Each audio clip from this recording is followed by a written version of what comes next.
A portrait of Britain's late Queen Elizabeth II is displayed at the Cosleys Stadium prior to the third one-day international (ODI) cricket match between Australia and New Zealand in Cairns on September 11, 2022. AFP. Britain's Queen Elizabeth II embarks on her final journey on Sunday, with thousands of her mourning subjects expected to line her coffin's route from the Scottish retreat where she died. The solemn departure of the Queen's oak casket from Balmoral Castle for Edinburgh marks the start of an odyssey of national mourning culminating in her state funeral in London on September 19.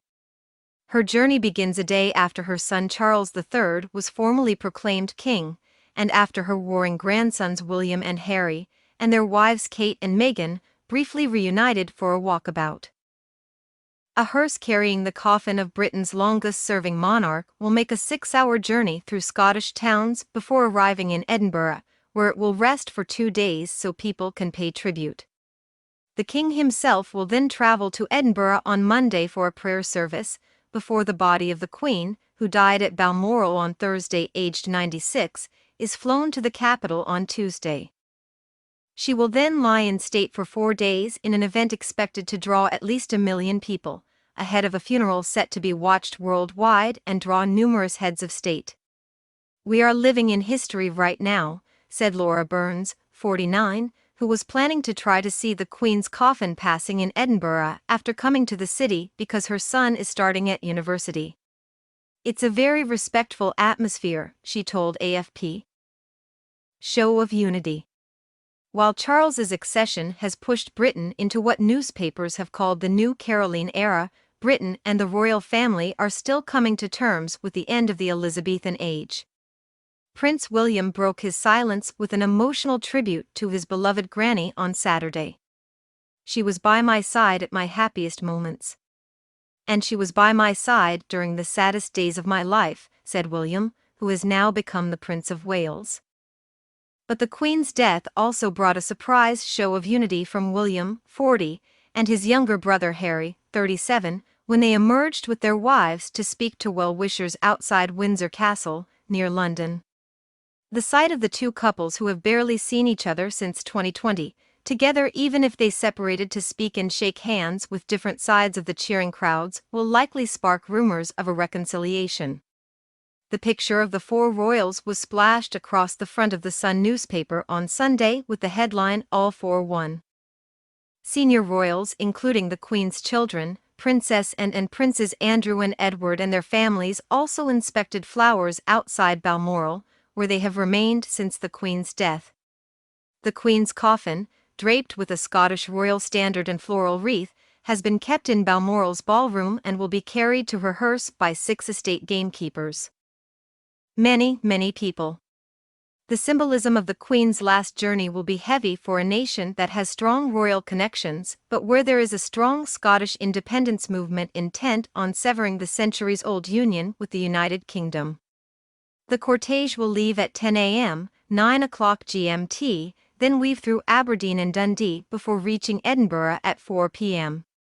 Dedicated viewing points are being set up along the route, although mourners will be asked not to throw flowers at the convoy as it passes. "We anticipate many people will be keen to pay their respects," First Minister Nicola Sturgeon said. The Queen's coffin will be taken to the Holyrood House Palace, the monarch's official residence in Scotland, where it will rest for a day. King Charles and other royals will on Monday take part in a procession to convey her coffin along Edinburgh's Royal Mile to St Giles Cathedral. The following day, the coffin will be flown by Royal Air Force jet to Northolt Airfield near London and driven to Buckingham Palace. Then, on Wednesday, it will be moved to Westminster Hall to lie in state. King Charles will also visit Northern Ireland and Wales in a show of national unity, accompanied by British Prime Minister Liz Truss, who was only appointed by the late Queen on Tuesday. He has seen his popularity recover since Diana's death in a 1997 car crash, but he takes the throne at a moment of deep anxiety in Britain over the spiraling cost of living and international instability caused by the war in Ukraine. Inspiring example. Charles vowed at the formal accession council at St. James's Palace on Saturday that he would strive to follow the inspiring example I have been set by his mother during her lifetime of service. The centuries-old tradition was televised live for the first time, featuring a fanfare of trumpets and a court official wearing a feathered hat to declare him king from a palace balcony. Thousands of people have gathered outside Buckingham Palace and other royal residences in recent days to lay flowers and messages of condolence, or simply to experience history in the making. But officials expect far more people to pay their respects while the Queen lies in state, before the televised funeral service at Westminster Abbey opposite.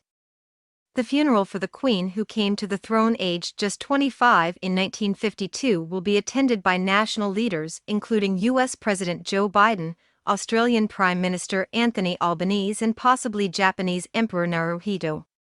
Her record 70 years on the throne were a constant during a turbulent time for Britain, from a world of post-war deprivation and the loss of its empire, to more recent traumas like the coronavirus pandemic.